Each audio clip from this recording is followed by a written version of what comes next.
जी अस्सलाम वालेकुम बेटे, कैसे हैं आप? उम्मीद करता हूं कि आप तमाम लोग खैरियत से होंगे। अच्छा बेटा, जैसा कि आप जानते हैं कि आपने क्वेश्चन नंबर 1 जो लॉन्ग है वो कंप्लीट कर लिया था। आज हमने 2 शुरू करना है। 1977 से 1988 के दरमियान नफाज इस्लाम के सिलसिले में की गई कोशिशों का जिक्र करें। अच्छा बेटा, मैं आपको एक बात बताता चलूँ, ये क्वेश्चन वेरी इंपॉर्टेंट क्वेश्चन है according to board papers. Every year ये पेपर में आता है, चाहे ये फर्स्ट ग्रुप में आ जाए चाहे ये सेकंड ग्रुप में आ जाए। ये क्वेश्चन बहुत वेरी इंपॉर्टेंट है, मैं आपको बार बार बता रहा हूँ। चलें जी, आइएगा फिर अपने क्वेश्चन की तरफ। ये जर्नल, ये देखो 1977 से 1988 के दरमियान जनरल ज़ियाउल हक साहब का दौर आया है। ये बेटा आपने पूरी इसकी तफसील नहीं याद करनी, ये जो ऊपर वाली मतलब आपके पास इंट्रोडक्शन लिखा हो भैया आपने पढ़ लेना है तो ठीक है, नहीं पढ़ना तो आपकी मर्ज़ी। अगर पढ़ ले तो बेहतर ही है, क्योंकि इसमें से कोई MCQs अगर आ जाता है तो फिर आप उसको आसानी से पिक कर सकते हैं। ओके हो गया बेटे? तो यहाँ पर बेटा ये असल जो क्वेश्चन लॉन्ग शुरू होता है वो यहाँ से होता है। देखो बेटा, मैं आपको इसका ओवरव्यू दे देता हूँ।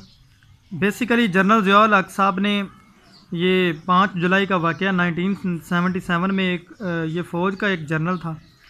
इसने बेसिकली उस वक्त भुट्टो की हुकूमत चल रही थी, तो भुट्टो की हुकूमत का इसने तख्ता उल्टा कर मुल्क में ना मार्शल लगा दिया। जैसे इसने मार्शल लॉ लगाया तो उसके बाद इसने जनाब 1977 से लेकर जुलाई 1977 से लेकर अगस्त 1988 तक अपनी हुकूमत को करीबन, यानी आप अंदाज़ा लगाएं 77 से लेकर 11 साल इसने मुल्क पर हुकूमत की है। 11 साल। अब इसने किया क्या कि 17 अगस्त 1988 को जनरल ज़ियाउल हक का कोई एक हादसे का शिकार हो गए थे। सेनेट के चेयरमैन गुलाम इसहाक खान ने कायम मुकाम सदर पाकिस्तान का ओहदा संभाला। फिर इसके बाद जनाब सेनेट के चेयरमैन था ये गुलाम इसहाक साहब। जनरल ज़ियाउल हक के बाद इन्होंने मतलब ये ओहदा संभाला पाकिस्तान प्राइम मिनिस्टर का। तो ज़ियाउल हक साहब 5 जुलाई को आए थे 1977 में। ये फ़ौज का एक जनरल था, समझ आ रही है? तो ये लिखा भी हुआ है आपके पास, भुट्टो का इसने हुकूमत का तख्ता उल्टाकर मुल्क में मार्शल लॉ लगा दिया। जनरल ज़ियाउल हक ने जुलाई 1977 से अगस्त 1988 तक करीबन 11 साल मुल्क पर हुकूमत की। 17 अगस्त 1988 को जनरल ज़ियाउल हक हवाई हादसे का शिकार हो गए। ये जहाज़ में थे बेटे। अच्छा, यहाँ पर डिटेल में नहीं लिखा हुआ, मैं आपको बता देता हूँ। जहाज़ में थे और जनरल ज़ियाउल हक जब भी सफ़र पर जाते तो अपने साथ कुरान पाक लाजमी रखते थे, समझ आ रही है? तो सुनने को यही आया था, मैंने जो हिस्ट्री में पढ़ा है कि जब ज़ियाउल हक का यह हादसे का शिकार हुआ था मतलब जहाज़, तो अल्हम्दुलिल्लाह जो कुरान पाक है वो अपनी सही हालत में महफूज था, बिल्कुल सही हालत में, समझ आ रही है? ये अपने साथ ही रखते थे कुरान पाक ज़ियाउल हक साहब।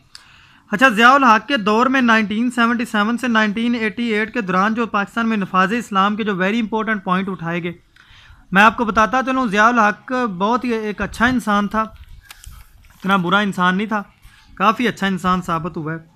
ये जनाब इन्होंने किया क्या कि अपनी हुकूमत में काफ़ी चेंजिंग लाए हैं। ये जैसे शरई हदूद का नफाज लाया है, मतलब आप कह सकते हैं सूद का इन्होंने ख़ात्मा किया है। सूद बहुत ज़्यादा था उस वक्त, सूद का ख़ात्मा किया है।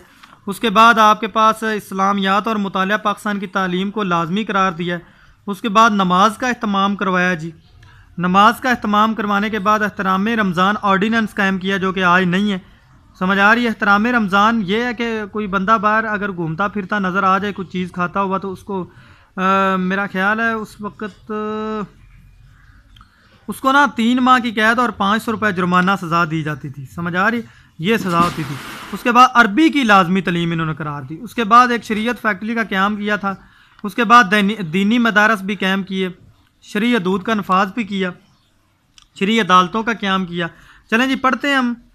ये देखें बेटा, 1977 से लेकर 1988 के दौरान पाकिस्तान में नफाज इस्लाम के अहम पहलू का जायज़ा दर्ज झैल में पेश किया जाता है। नंबर 1, शरई अदालतों का क़याम।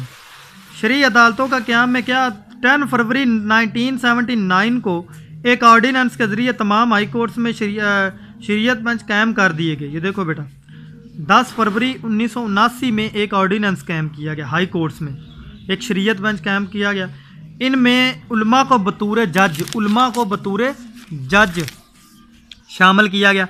अब 1980 में शरीयत बेंचों की बजाय वफाकी शरई अदालत कायम की गई। 1980 में क्या किया कि उन्होंने शरीयत को ख़त्म कर दिया और वफाकी शरई अदालत कायम की जो मुतहद अदालतों के फ़ैसलों के ख़िलाफ़ अपील सुनती थी।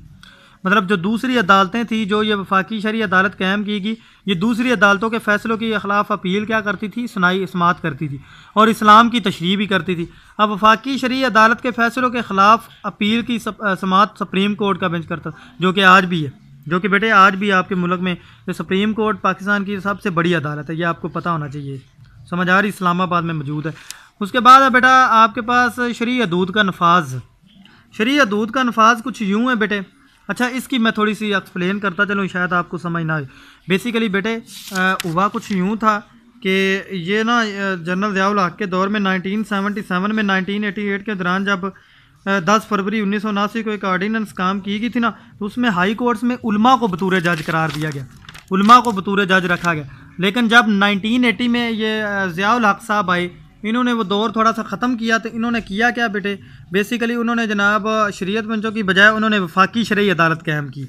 उसमें फ़ैसलों के ख़िलाफ़ जो अपील सुनती थी ये वफाकी मतलब शरई अदालत सुनती थी, मतलब इस्लाम की तशरीह करती थी, इस्लाम को मज़ीद एक्सप्लेन करती थी और वफाकी शरई अदालत के फ़ैसलों के ख़िलाफ़ अपील की समात सुप्रीम कोर्ट का बेंच करता था। यह आपको पता होना चाहिए। उसके बाद जी बेटा शरई हदूद का नफाज। 1979 में हुकूमत ने शरई हदूद का ऑर्डीनेंस नाफज किया। 79 में जनरल ज़िया-उल हक ने क्या किया कि शरई हदूद का एक ऑर्डीनेंस नाफज किया, जिसके मुताबिक कौन सा ऑर्डीनेंस नाफज किया, पढ़ते हैं। इस आइन के मुताबिक उन्होंने शराब नोशी, जना और दूसरे जराइम पर शरई सज़ाएँ देने के अहकामात जारी किए गए।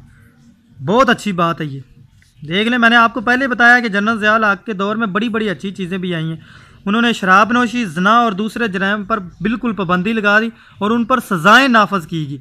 और फिर ज़कातो उशर का निज़ाम आया जी। ज़कातो उशर बेटा आपको पता होना चाहिए, ये रमज़ान में हर साल बैंकों में जमा होती थी। जमा शुदा रकूम की बुनियाद पर यकम रमज़ान को 2.5% ज़कात जो है वो मुसलमानों वो वसूल की जाती थी, जो कि आप मुस्तहिकीन में तकसीम की जाती थी। सालाना ज़रूरी पैदावार की मखसूस हदूद का ये 10% उशर वसूल किया, जिसकी वसूली का काम अमली तौर पर 1983 में क्या हुआ था जी, स्टार्ट हुआ था। ये जी ज़कात उशर का निज़ाम था, जो कि साहिब निसाब मुसलमान हर साल बैंकों में जाके जमा करवा देते थे रकम अपनी रकम यकम रमज़ान को। समझ आ रही, ताकि रमज़ान में वो देते थे ताकि गरीब लोगों का भी इसमें भला हो जाए, वो भी रमज़ान के रोज़े अच्छे रख सकें, मतलब खाने पीने के अशिया जो वो ले आएँ। उसके बाद है जी सूद का ख़ात्मा। सूद का ख़ात्मा बेटे कुछ यूँ है कि सूद का ख़ात्मा 1 जनवरी 1981 से सूद से निजात हासिल करने के लिए नफ़ा नुकसान की बुनियाद पर खाते खोले गए।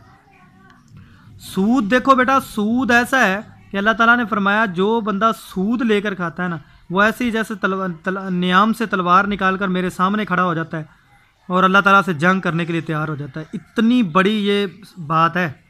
तो ये सूद का ख़ात्मा जो कि आज आपके मुल्क में इतना चल रहा है कि आपकी सोच होगी। तो 1 जनवरी 1981 में जनरल ज़िया-उल हक साहब ने सूद का ख़ात्मा करने के लिए नफ़ा नुकसान की बुनियाद पर यानी प्रॉफिट एंड लॉस की बुनियाद पर खाते खोले गए और 1 जुलाई 1984 तमाम सेविंग अकाउंट्स PLS को खातों में तब्दील कर PLS खातों में तब्दील करना ये एक बहुत बड़ी चीज़ है, बहुत बड़ा उन्होंने काम किया, यकीन जानो।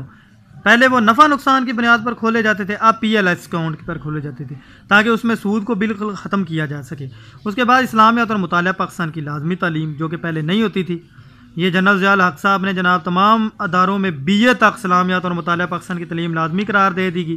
पहले मैट्रिक तक होती थी, फिर जनरल ज़िया-उल हक साहब जैसे ही आए उन्होंने BA तक लाजमी करार दे दी गई। ये कदम तालीमी निज़ाम को इस्लाम से अमहंग करने के लिए उठाया गया ताकि तालीमी निज़ाम को इस्लाम के साथ बेटा जोड़ा जाए, जैसा कि आज हो रहा है। आप अभी 10th क्लास में आप आगे जाएंगे ना बेटे, तो आप फर्स्ट ईयर में एक इंग्लिश पढ़ेंगे, वहाँ से ना स्टार्टिंग आप जो इंग्लिश का सबक है वो बटन से शुरू होगा, जो कि बेटा 10th क्लास तक आपने the holy prophet peace be upon him मतलब नबी करीम सल्लल्लाहु अलैहि वसल्लम के बारे में पहला ये लेसन आपने रीड किया। लेकिन आप अंदाज़ा कर लें कि फर्स्ट ईयर में बटन से शुरू होता है और सेकंड ईयर में वैसे ही मिस्टर चीफ साहब आ जाते हैं। समझ आ रही, नबी करीम सल्लल्लाहु अलैहि वसल्लम की हिस्ट्री वैसे ही ख़त्म हो जाती। तो बात ये थी, जनरल ज़िया-उल हक का यही मोटिव था कि वो जनाब तालीम को इस्लाम से क्या करें, जोड़े। ओके हो गया बेटा। तो ये 5 पॉइंट ही आप बस फ़िलहाल याद करेंगे, आगे इंशाल्लाह नेक्स्ट पॉइंट इंशाल्लाह टुमारो मैं इंशाल्लाह डिस्कशन में लाऊंगा। ओके बेटा, अल्लाह हाफिज़।